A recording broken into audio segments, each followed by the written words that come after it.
as we hit the 2-minute mark. I'm not sure if my audio is even coming through right now just yet, but I'll go ahead and talk anyway. I'm gonna crack open a cold Diet Coke.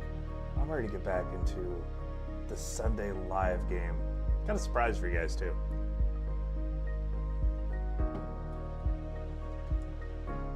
Oh, we are so close to Sexy Fix. So close to Sexy Fix.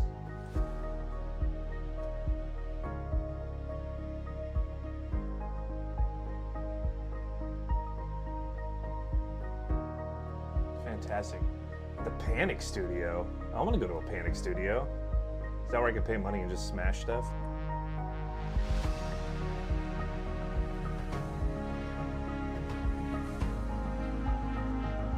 I want some Sexy Fix. Whoa. Camera just went all fuzzy there for a second.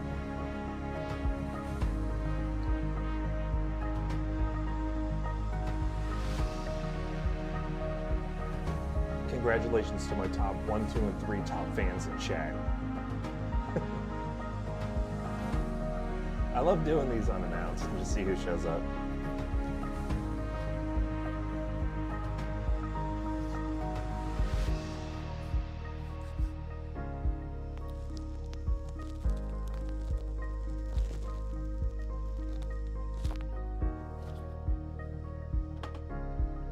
So happy to be back in the swing of lives here.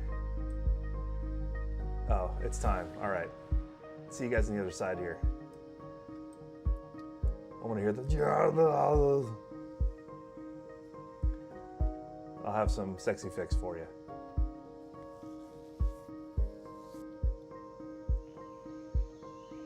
Is that a helicopter right here?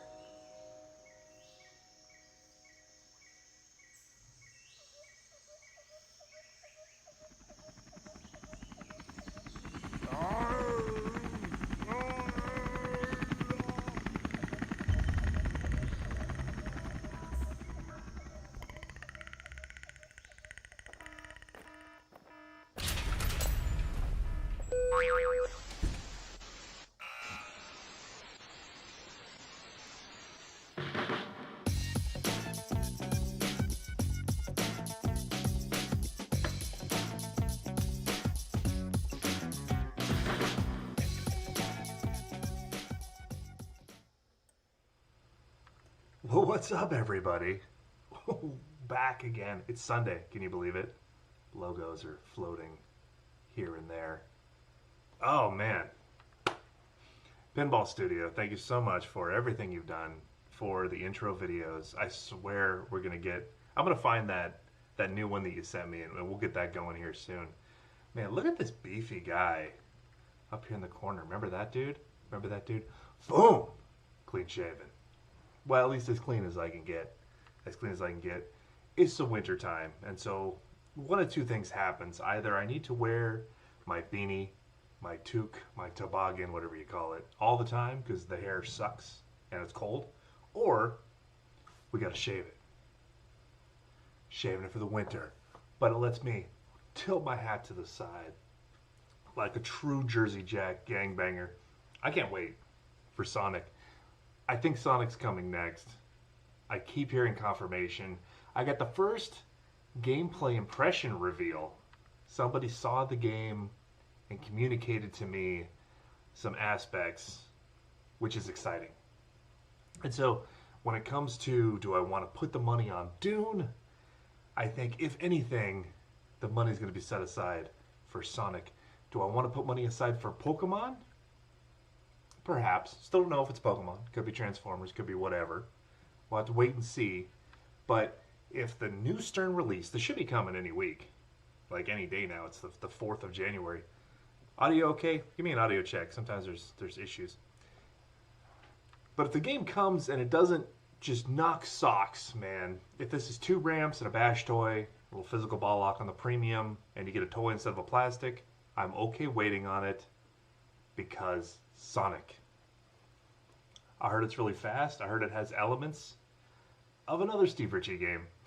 And I was hoping for like a spiritual successor to No Fear. It still may be that, I don't know.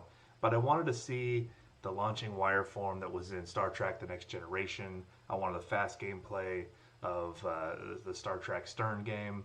I wanted Steve doing callouts. I wanted it all, man. I wanted it all. And so I'm hearing that it borrows from another Steve Ritchie game that I didn't think about, and that is F-14 Tomcat. Okay, it's just great. Dig into what worked in the past, Steve. Put it in here. Mix it in your pot. Greatest game ever. I'm excited. I'm excited for that. I was just going to ask if you were going to get Dune. I can't decide. Dune will probably be run again if you want to get a new in-box one. If not, I think, people are enjoying Dune right now. My focus is all over the place with this camera. Dune is all over the place right now as far as, like, it's in homes. A bunch of people just ordered it. So give it a year, and these games will be available. It's not going to be like Winchester. Like, they didn't seal the vault on it. They vaulted Dune. Stern's vaulted games before. And so it's in the vault. It can come out of the vault. Whatever. Yes, sound is good. So, back doing a Sunday Live. This is, of course, not optimal. We're in a back bedroom here at the new Benton house. The studio is in development right now. We're going to build out a whole space, much better lighting and things. It's going to be exciting. It's not just going to be a wall of pinball machines behind me. I got some other ideas. But that's going to take some time. We're stuck in the middle of the move. I really need to take about 6 weeks off. I need a sabbatical to just complete the move, build out the studio, get the mod studio up and running as well. I don't have that, though. I've got this week. This week off. Everything's packed up at the other house. I need to transfer it down here. My problem is I've got this rental place up the street that has great prices on moving trailers. The problem is it's full of Beetlejuice parts right now. And so I can't use it. I can't complain about the price. The price is great, so guys use it. But right now, sitting in a trailer is essentially all the final parts for an entire build of Beetlejuice. How crazy. How much does it cost to insure a trailer that has an entire year's worth of games hanging on it? The anxiety of having that and trying to keep it from blowing up, catching on fire, whatever, freezing in the cold, would drive me nuts, man. But they're just like low-key. Yeah, the trailer's over there. Every Beetlejuice part's in it. We're going to unpack it tomorrow. Tomorrow's the day. So, Spooky's going into full production. Starting tomorrow. Gonna ramp up at Friday. Everybody's coming back from break. Break ends tomorrow. So people are gonna walk in and it's gonna be a lot of just inventory, set up the line, get everything where it needs to be cooking. I don't think they're screwing play fields down, first thing in the morning tomorrow. But the work that they do over the next week will set up the whole year's run to be successful. Go get my box. Oh my goodness. So Sterling, he shipped a box of banners for the Beetlejuice event a month and a half ago. They're still sitting over there. I still haven't made it back. Tomorrow I'm going to the factory. We'll go do that. This is the first time in like 4 or 5 weeks that I've had just a week to just be off and be kind of at home. So I thought we'd get back to the Sunday Live. The last couple of Sundays I was working, and it's hard to do a compelling live stream with my Don's Pinball Podcast logo floating. I'm going to put you right up there. It's hard to do a live stream when work can call you at any minute and you got to mute it and talk to them and stuff. So today, we're off. We're going to do Sunday. So I didn't FOMO myself into a Dune. I did a podcast yesterday kind of alluding to why and everything. I talked about the return of the want, right? When you want a game that you don't have, and then it's fun to kind of chase it. When you see one pop up and you're like, that one's got too many plays, that price is too high, not quite for me, but I'm going to keep looking. When you already have everything, there's nothing to look for, right? It's fun to go hunt and shop around. So games on my want list, Big Buck Hunter. Big Buck Hunter Pro. I want one. Did they only make a Pro? They didn't make an LE? Listen, if we're going to vault silly games, can we please vault Big Buck Hunter? Imagine that game like retooled with like deeper code, big screen. How would you do a video mode shooting animals with pinball flipper buttons? Maybe there'll be a reticle that was moving around. You could hit the action button when it lined up. That'd be fun during a multi-ball, right? You have the chaos of multi-ball action. You've got a physical deer running around the play field. And then on the screen, you have animals coming into view over your reticle. And you could slap the action button and get them. I think that'd be fun, like playing Oregon Trail or something while you're multitasking. You know, if we're remaking silly games, remake silly games. Sponsored by PETA. We'll fill it up with PETA mods. These are virtual animals, so I think even PETA could agree that this would be awesome. But anyway, so one of them popped up. It is hard to find. One popped up in Sparks, Nevada, which I got friends out there. There's a whole pinball crew, and it seemed like a really decent guy that had this thing, you know. But like trying to arrange $600 of shipping from Nevada, you know, for a game that looked like it was in okay condition. I'm not there yet, but so I'm still looking. I'm gonna keep my eye out. It gives me a reason to go onto Pinside and scroll through and see what's there, and then that's fun. If I already had it, I wouldn't be looking for it. And as soon as you get one, of course, a better one comes available cheaper, and then you feel like disheartened. So for right now, I'm living in the time of the want, and I think that's all right. So I put a show up last night. I haven't even advertised it yet. Finally had a minute to sit down, congeal my thoughts like some mayonnaise that's been left out on the counter, and we put that out. So thank you for that. What's new? What else is going on? How many people we got? I can't see on here how many people. I have to go into YouTube and look over there, but we've got the chat here.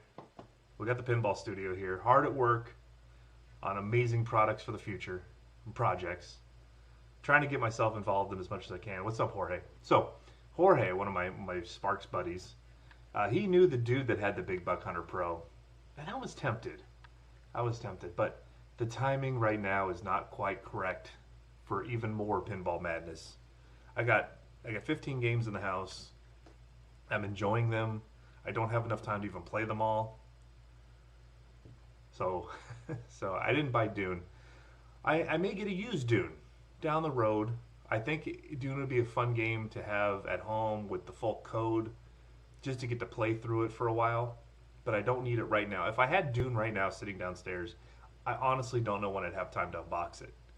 Still moving things in. I got a lot more pressing projects to get this new household up and running.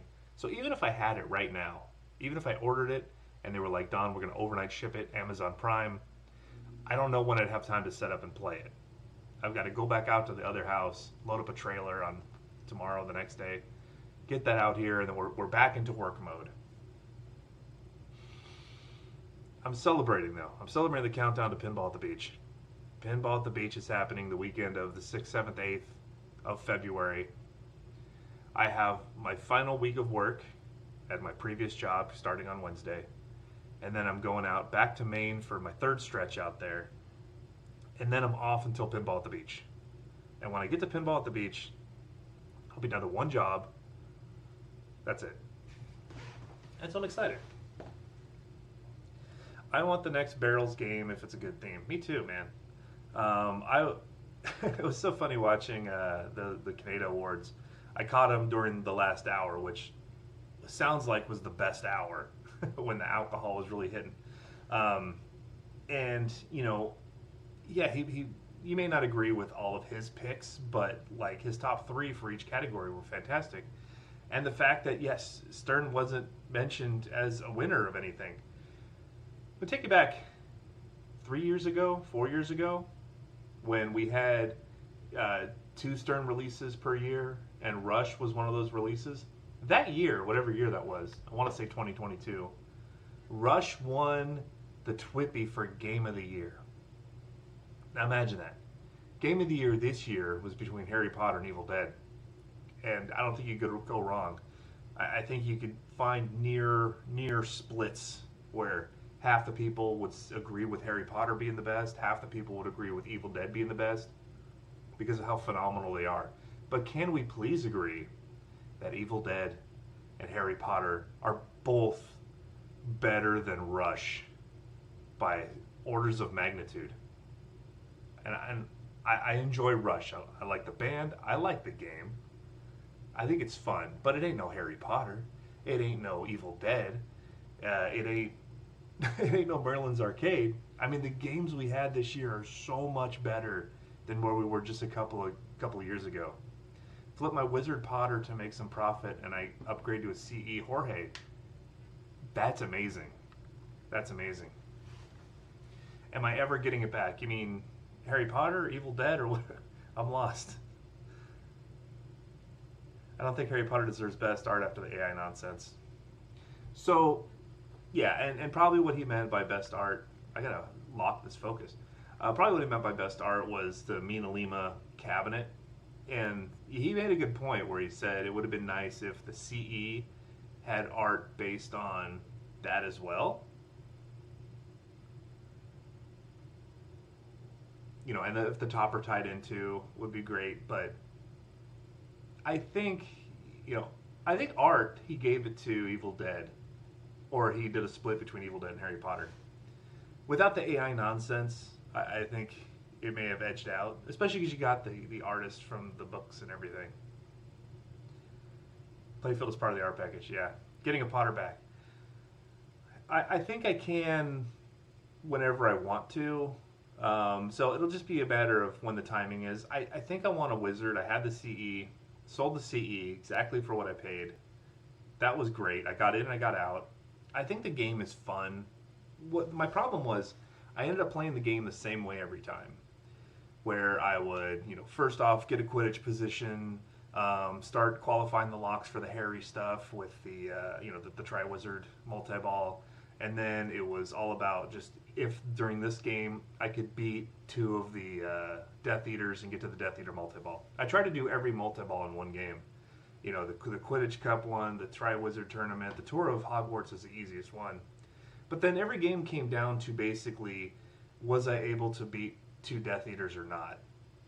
And so, you know, I never really got into all the movie modes, and I think that's the part of the game I wanted to explore more.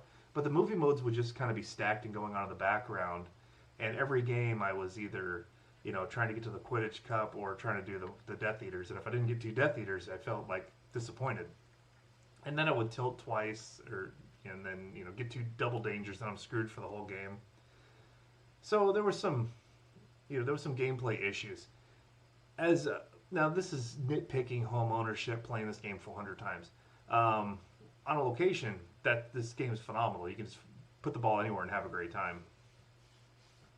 Whereas with Evil Dead, we'll put, since those are the two best games of the year, I played that game different every time based on, do I want to play, do I feel like movie one, do I feel like movie two?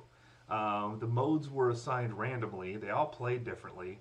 And then sometimes I'll find out that, oh, you know, I'm almost to the, you know, the cabin multi-ball. I'm almost to the shotgun multi-ball. So I started playing differently based on how the game was evolving. I love that in pinball machines. I think Harry Potter shipped fairly code complete. And I think right now, I'm not expecting like any new major mode to come in or anything. Yeah, so would I get? What did I get it again? Yeah, I think I would get Sonic first. But you know, if prices come down, if this thing does a Guns N' Roses, where you can get, you know, a limited edition Wizard edition for like $8,000, then yeah, of course, it'll be a great game to just have down there. But I don't feel like I'm missing anything by not having it, and that's pretty much because I've already owned it and played the crap out of it, and there's so much new stuff coming. But again, it's a good thing to want one.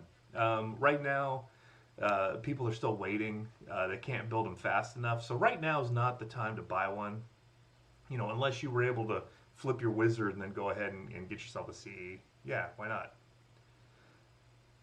But, you know, I think eventually, once everybody's got it, they've had it for a year, we start to see them show back up on the market. That's when it's time to take a look at it. But I think this is an evergreen title kind of forever, which is great. And I hope their next one is as well. What's going on with Stern? I haven't heard anything other than Pokemon's not going to be at CES. Leads me to wonder, like, was it supposed to be initially? And then maybe are they reading the room? Like, we can't release a lackluster lunchbox Pokemon right now. We're going to get grilled. Can we shift our focus to Transformers, which has better mechanisms in it, and is much more impressive, and maybe we can get that out here towards the end of the month. I know the code's going to be earlier, but at least the game visually appears more impressive, and like we can assert dominance, and then in the springtime bring out Pokemon or whatever the game is. I don't know, but it seems like this close to launch, we should be hearing a whole lot more about it. And so far, initially we were hearing a lot. Now we're hearing that it's not going to be at this show. We're not going to get a teaser here.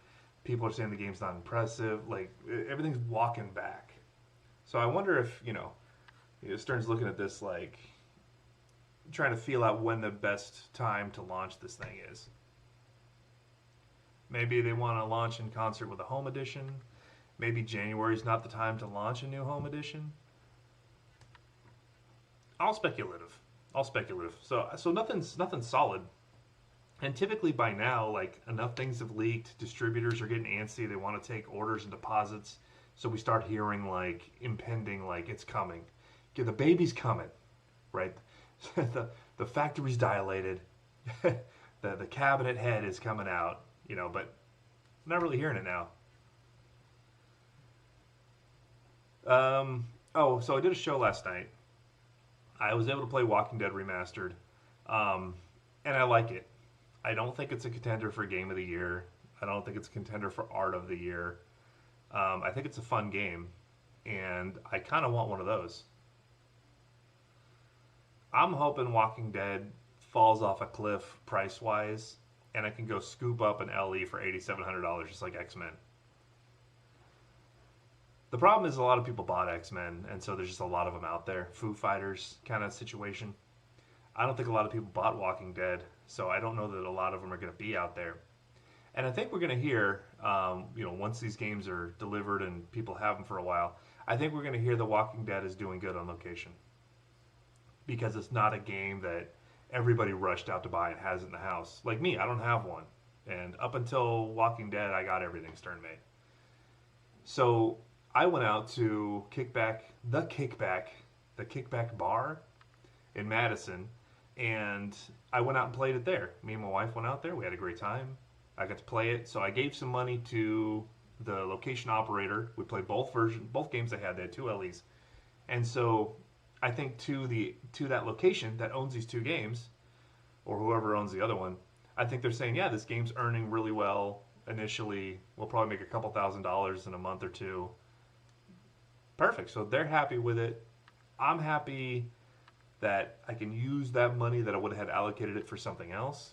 And I'm looking forward to the opportunity to pick up one of these things. It's got to be the LE. I have to have the Walking Dead LE if I get it at all. Not interested in the premium. This much. That much is how much I'm interested in the premium. Because when I was playing Walking Dead Remastered, limited edition, with all the lights on the inside and outside of the cabinet, and how lit up the playfield was, how bright that art was, like that's the version I want. So I either have to, pay $10,000 for a premium, which sounds insane, and then pay $600 in lights for the inside, the outside, $250 for speaker lights. I got to upgrade the speakers. I got to get some Invisiglass, all that business, and I'm basically spending $12,000 out of pocket for a game that I could probably get an LE for that. So there's no point in buying the premium. For what you would pay for the premium and to upgrade it, I'm sure you pay more than you can get an LE for right now. So I'm going to wait. Oh, Jeremy, you went to Kickback. Awesome. I thought it played really smooth. I thought the cabinet felt sturdy. Brackets are great, whatever. I didn't lift it up. I wish the art on the LE was rad-called. Come on. I know I was talking to another manufacturer, and they said that compared to the cost of a vinyl decal, a rad cal is like 6 times the cost. And so, how much are vinyl decals? If I went to buy them, probably $100 for the whole cabinet and everything.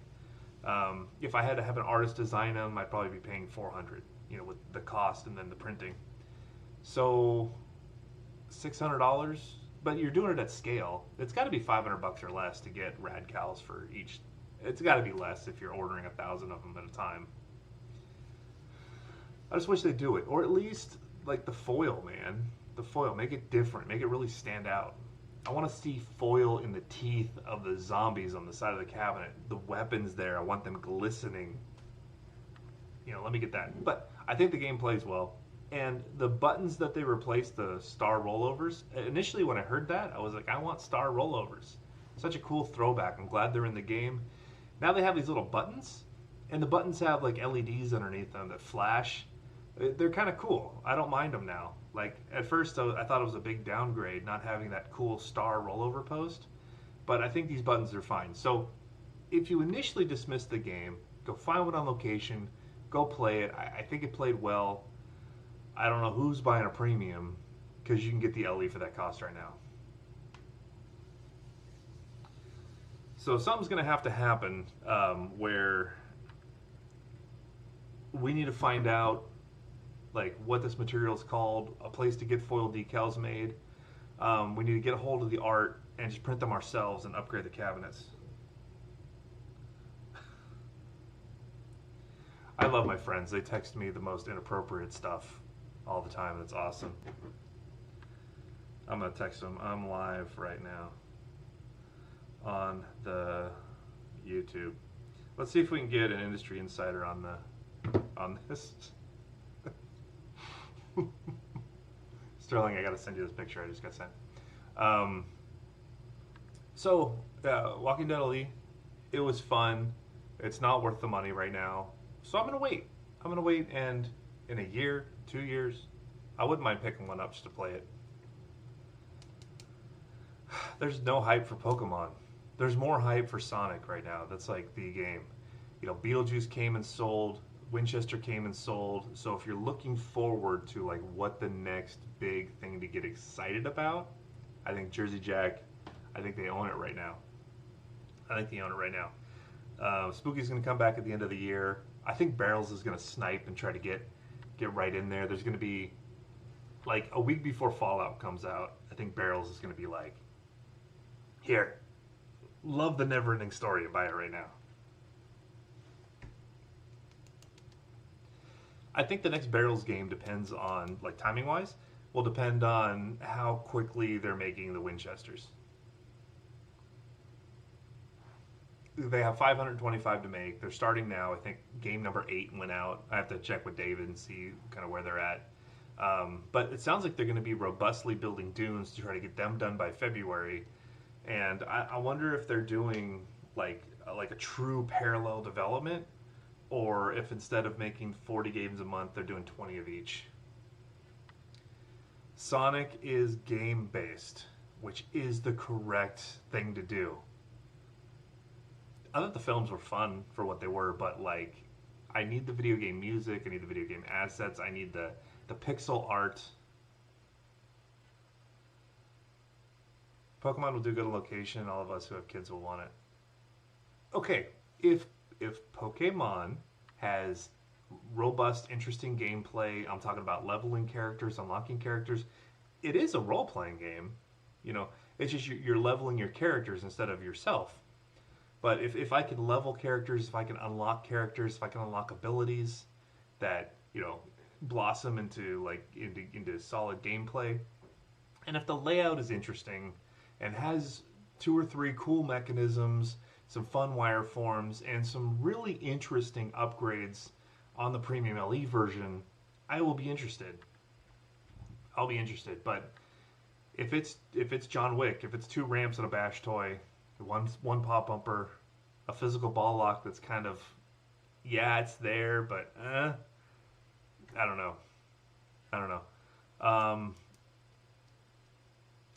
know if it needs to have a layout that has as much to do as Kong does. But God, wouldn't that be nice to just wouldn't it be great if that game came out and the code was so interesting that you could like level up and when you go play on location, like you get credit for traveling to a different area or something, and just like the next level of the D&D code, Venom code with unlockable characters and stuff. There's just like so much gameplay and replay value built in there, and a halfway decent mech intensive layout with a lot of wireforms and things going everywhere. A couple of subways, some fun stuff. the best of Jack and the best of George together. Who doesn't want that? Who doesn't want that? And none of that requires you to get like every single asset ever from every film and every cartoon episode or anything. I mean, you could just have the 150 base characters, some stock art, and you can still have a fun game where you're unlocking all these characters and battling everybody and leveling up and evolving your characters. And then tie that into the topper, so the topper is changing. Put an LCD screen in the background and then some physical characters in front, and there's like interactions going on.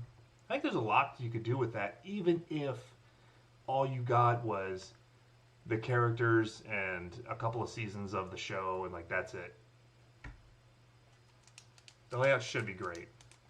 So if it's kind of like we've kind of seen this before, it's just a different art on it, then I'm okay not having it for home. I still want to play it. I'll go to Kickback and play it. I'll go to Oshkosh to play that Winchester. And I'll play Pokemon 2 while I'm there, because Lumberjack Johnny's is a great location. If they would make a head-to-head machine for locations, look, yeah, that would totally be fun. And I think there is an opportunity for somebody that's going to take it in the amusement machine industry to take pinball technology and kind of merge it with redemption coin op, right? We saw that with Monster League Hockey. That's using pinball technology to make a head-to-head game, just like an air hockey or something. Hey, Spooky Luke's here.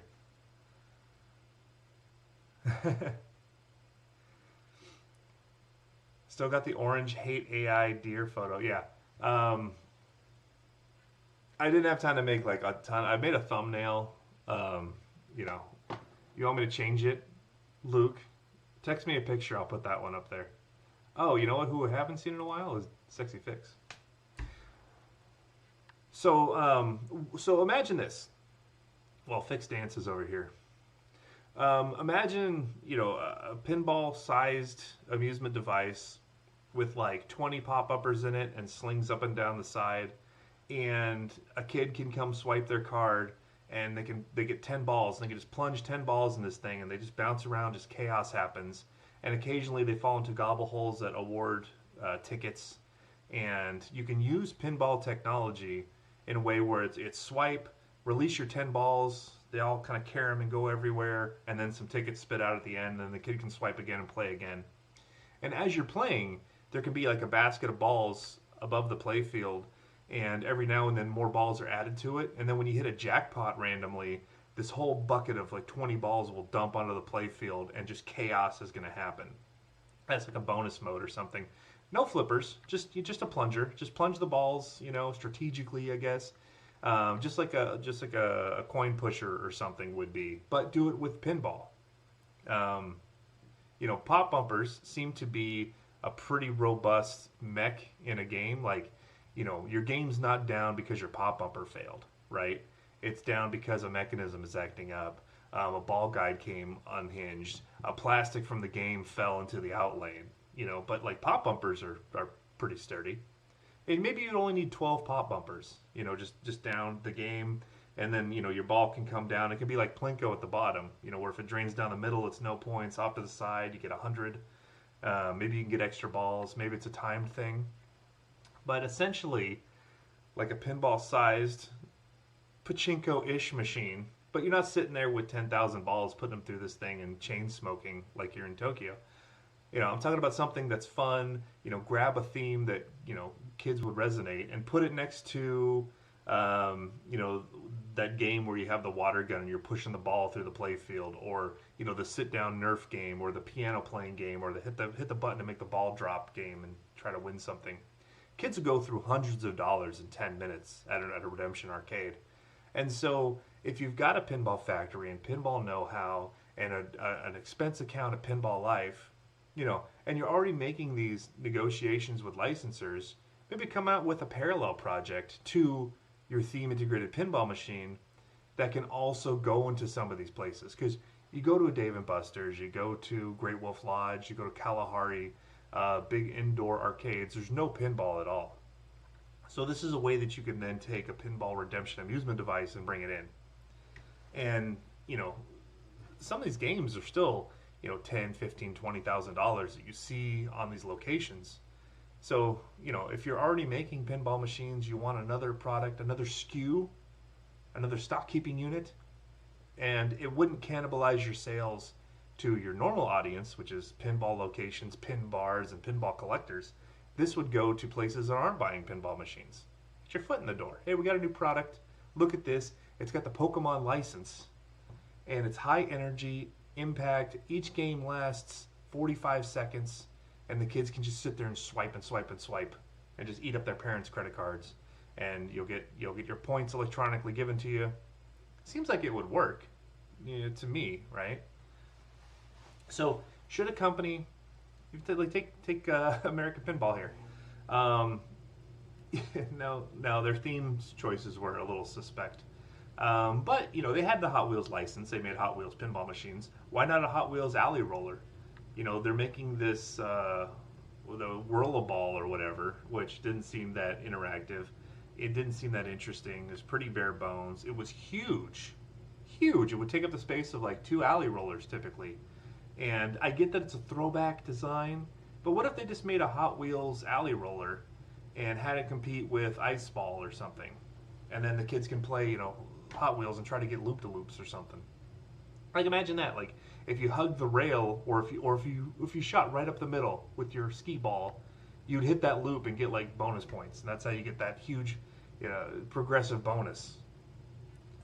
And then, you know, you still sell your pinball, but then you could also sell this to people that aren't interested in pinball. Get it on location. Get your foot in the door with locations. World of junk. It was not great. It was not great. It was huge. It was huge. The build quality, it looked like a prototype, and the price was like $9,000. So I don't know who that's for. I don't know who that's for. But what do you think? Does it make sense? You know, you got the people, you got the know-how, you've got the cabinets, you've got the Pinball Life parts, you got the license. That's the hardest thing. Recognizable. Make your pinball machine for pinball people, and make your redemption machine for redemption places. I don't know that market though. I don't know if all this stuff is built China and then comes out. I don't know if there's any like U.S. built amusement devices.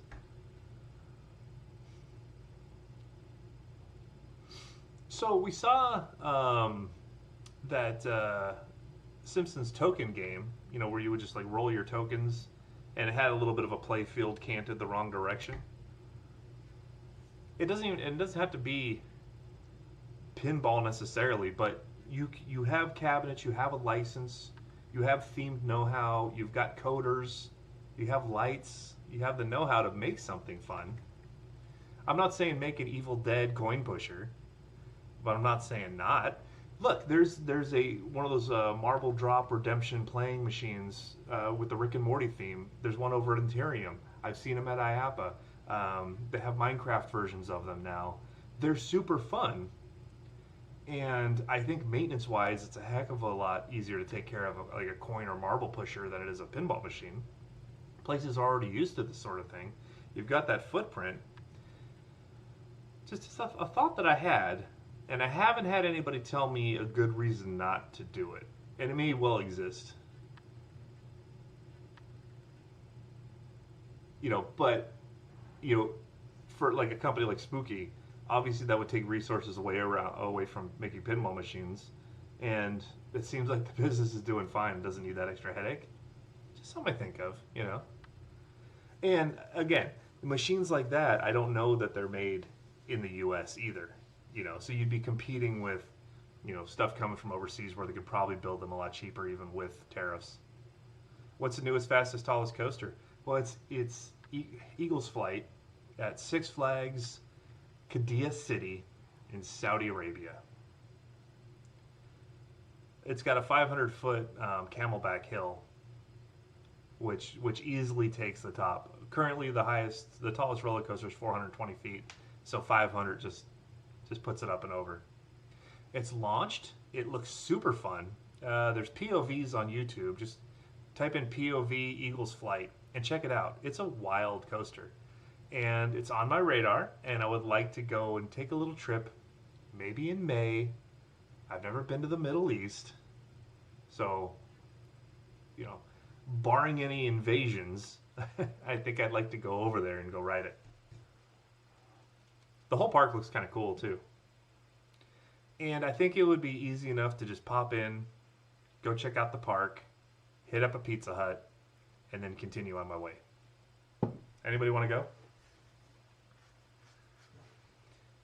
Yeah, so that's exciting. I was at IAPA the year that they brought that the roller coaster car for Eagles Flight. It was there. I got to sit in it. So that was super fun. So in a way, I've already sat in the coaster. I just haven't actually been to the location to play it. Yeah, I watched that POV, Eric. We're gonna switch over into theme park talk here. I watched the POV of Eagles Flight, and it looks like everything I wanted. Eric, what's the length? Because right now, one of the longest coasters is California Screamin' at Disney's California Adventure, Disneyland's other park out in Orange County, in Anaheim. It's about 6,000 feet, which is long for a coaster. It's one of the best. It's very smooth. There's one inversion. I love it. But I haven't even looked at the stats for. I watched the POV. It's got to be like an 8,000 foot coaster, which is truly insane. That's length. A lot of these parks, they put out their sizzle, right? Similar to like a pinball machine where you can just kind of go hard on one main thing. Like there's a fast launch, there's one big element, and then it just hits the brakes. And you're like, but why not more? You know, it's like a game with one mechanism but no other little side mechanisms. Shout out to Spooky Pinball for loading their games with multiple mechanisms and other little side things that are fun. You know, like the cabin is great in Evil Dead. You know, the troll mech heads that pop up and everything. But something as simple as the shotgun shells, you know, the shotgun shells could have been stand-up targets. And I don't think people necessarily would have noticed so much. But the fact that not only they drop targets, but they're actual sculpted shotgun shells, that's amazing that that's there. And I love that that's there. You need to have your big marquee mechanisms. In the theme park world, we call them weenies. This would be the giant castle, the giant mountain, the giant drop or something. Something that takes your attention and pulls you that way into the park. But you have to have everything else as well. This is where Six Flags falls flat. They put in these giant weenie attractions, but when it comes to their mid-tier and lower-tier attractions, it really, the quality drops off. The scope and scale drop right off. You know, where you have like little kiddie rides, you have carousels, and you have huge coasters. But you don't have like 3 or 4 water rides, dark rides. You know, they'll have a rapids ride or they'll have a log flume, but not both. And it's like, what are we doing here? You go to a park like Europa Park in Rust, Germany, right on the border with France, Alsace-Lorraine region, and they have like, you know, 12 roller coasters that are all different, all interesting. 5 of them are big, high-intensity beasts. The rest of them are nice family coasters. And not a kiddie ride, but like something that doesn't have a loop, doesn't go 70 miles an hour, but is just fun and theme integrated. And there's like 8 different dark rides in the park, a couple of trains, a monorail. There's just rides on top of rides on top of rides for like, you walk around the park and explore and you just keep running into something else. An inverted monorail, a weird outdoor dark ride, some little floaty water ride, a big rapids ride. Underground, there's a dark ride hidden here with like, there's at least 2 dark rides that are hidden in that park that most people probably walk right by. And it's just discovery the whole time you're there. It's amazing. Eric, stop it. Steel Dragon 2000 is 8,000 feet. I've ridden it. It's at Nagashima Spa Land in Japan. It's amazing. So that right now had the record at 8,000 feet of length, which is nuts. Most roller coasters, 2,000 feet is like what you get. So to go for like 8,000 feet, that's like 4 rides altogether. Eagles Flight is 13,944 feet long. That's like almost 3 miles, 2.5 miles long. That's insane. And it travels that distance at high speed for basically the entire layout. That's incredible. All right. say what you want about Saudi Arabia. Yeah, I've got to ride that. 13,900 feet long. When most coasters, 2,300 feet is about what you get. You know, think of something you've ridden recently that's about the length. That's wild. These people are madmen. Why? You could get easily 3 amazing rides out of that length, and they just did. Now nah, just do it all in one. All right, I'm gonna start planning. Dude, I love that. It's like hold my beer, only it's a dry country. Which brings us back to pinballs. I like roller coasters because it's a vehicle on a track. I like wire forms because it's a little marble on a track. I love that kind of stuff. A vehicle on a track, let me on it. I don't care if it's a train, a monorail, a log flume, pinball machine. Let's go. Let's go. So spooky. If we got Luke here, and I totally ignored him. Tomorrow's the day. Is that training day? Is that when everybody returns, gets their stretch on, and then rushes? Like, do you have like one team that's gonna just finish off Evil Dead, and everybody else is training on Beetlejuice, and then it's gonna be Beetle production? And can I go over there tomorrow? Because I think that'd be super fun. My kid's starting school tomorrow. I gotta get some food. Did we talk about everybody? Theater of Magic. Based on how Funhouse remastered, revisited, recreated did. I don't know that everybody's rushing out to get pre-order deposits in for Theater of Magic. Although Theater of Magic is a hell of a better game than Funhouse. Donna's in charge of the forklift. Hell yeah, I am, dude. That was so fun to jump back on a forklift. I haven't driven one in like 15 years. Pop right back on there. Second nature, man. It's coming back. That was awesome. I loaded like 6 Evil Deads into the back of a panel van. Yeah, $60,000 worth of games. And I think I was just like the only one around that had done a forklift before, and they didn't want to call in someone else who was on a Sunday. I'm like, hell yeah, I can do this. And I didn't destroy a bunch of Evil Deads. I had to go into the stack of like 80 games and pull them out. And dude, nailed it. Just nailed it. Super fun. So yeah, I want to jump on the forklift. Please and thank you. I love me some forklifts. Can I quit my job and just do pinball stuff full time? I think the only way I could do that is if I was heading up a redemption division for a pinball company. And we'll make the alley rollers and the coin pushers. I do have another idea I'm cooking up for a company. Not a pinball company, but something else that would give me some autonomy, should give me some cash. I spent more money on Magic on location when it came out. Top 3 90s game for me. So I haven't spent a ton of time with Theater of Magic, but of course I've played it. I enjoy it. Me, Tales of the Arabian Nights would be the one that I would want. But that's just me, Theater of Magic's cool. I'd like to spend some more time playing it. I hope they've learned from, getting Funhouse out. Maybe that was just their stumble out of the gate. So if they can just use the original parts and build that game with modern standards, they should have some extra code though too. I think they should put some new modes in there. I like the option of having like the original code and then the 2.0 available. I don't like how it was handled on Funhouse. You had to basically reboot the game in the other mode to do that. I think if it was modernized, where you had classic rules, or just like Evil Dead, like you can switch between movie 1, movie 2. You can switch between classic mode and regular mode. Or make a new mode that has those older modes baked into it. Black Knight Sword of Rage. Who's like got deep into Black Knight Sword of Rage?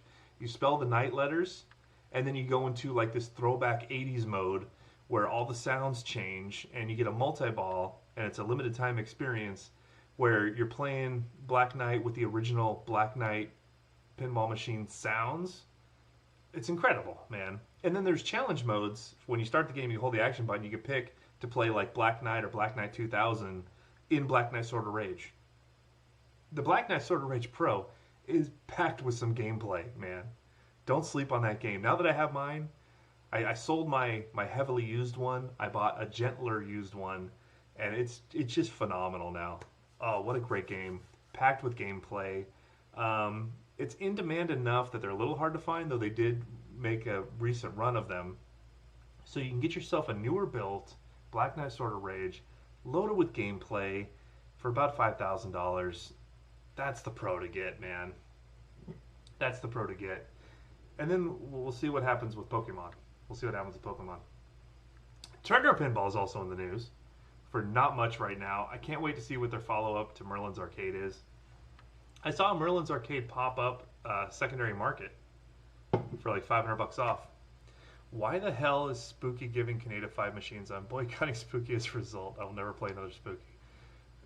That's a choice. That's a choice. Man, I think I need more ambient light in here. Okay, keep the focus, buddy. Keep the focus. I sold my LE for a mega loss. Which LE? I think I'm getting some delay in my comments. Which LE did you sell for a loss? That sucks. Was it Black Knight? And I was just talking about Black Knight. So, yeah, Spooky didn't need to give any of us any machines. They could have just, they didn't have to give distributors machines. They could have sold them all direct, but they didn't. Yeah, check out Sword of Rage, man. Especially if you can play those 80s modes. They're awesome. They're awesome. How much did you sell your LE for? The Pro's the one to have, but I'm just curious, Andrew. If you say 7,000, well, how much did you pay for it? Because back then LEs were cheaper anyway. I was seeing them go for like 9. So,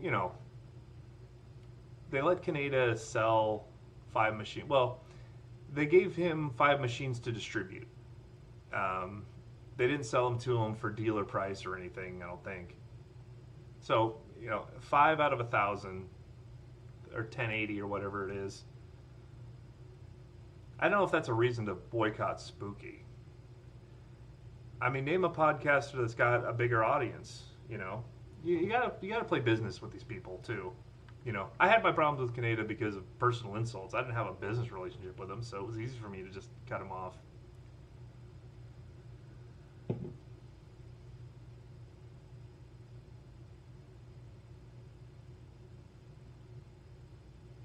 But I think in all hobbies you'll find people you don't agree with, or you don't agree with their terminology. But I'm not going to let that sour me on the whole hobby.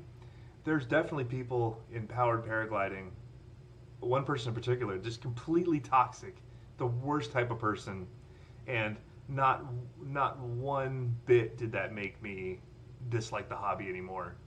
I just totally avoided anything that had to do with that guy, and it was fine. He did represent a company that essentially nobody wanted anything to do with anyway, so it was perfect. It worked out. Man, imagine if in powered paragliding, if you're a distributor, essentially you're selling for like one company only. Like you partner with that company.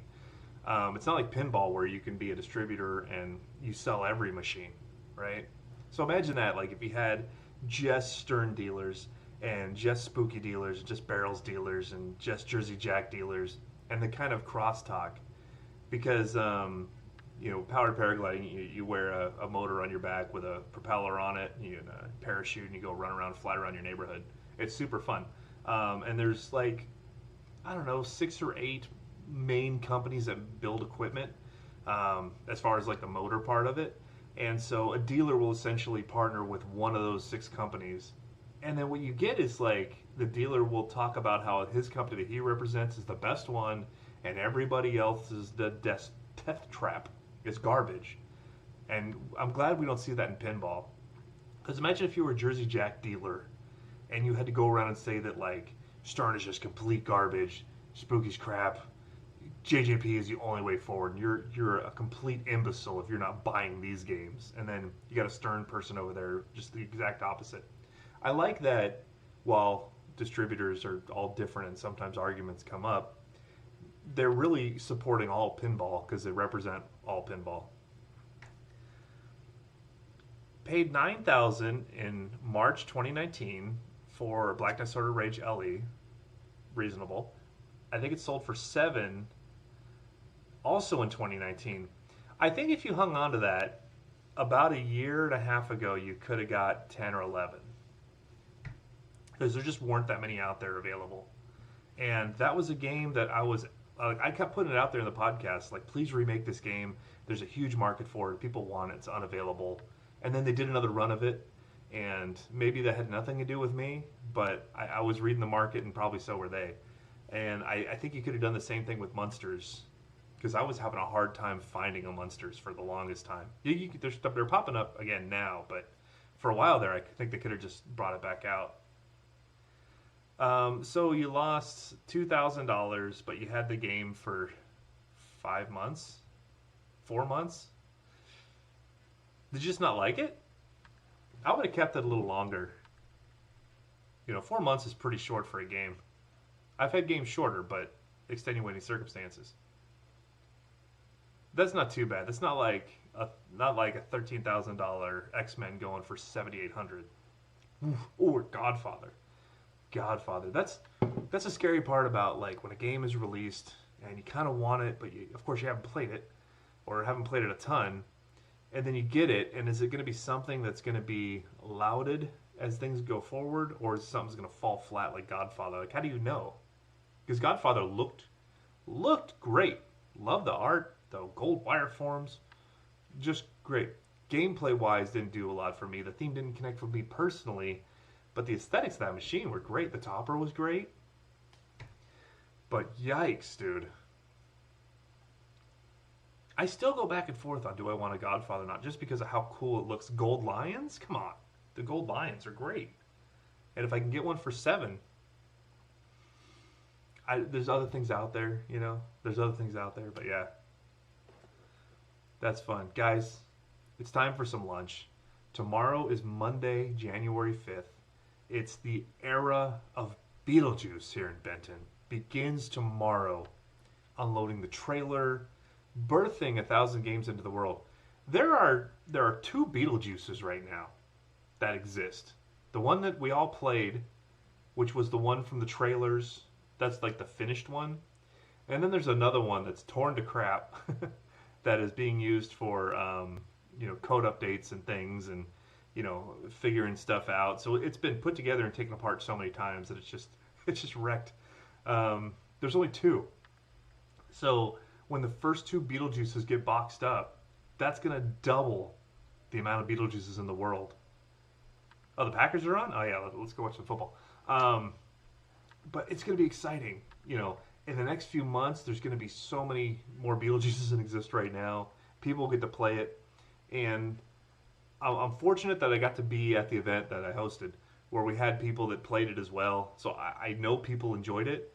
But Pinball at the Beach is going to be the first road test of, like, general public now.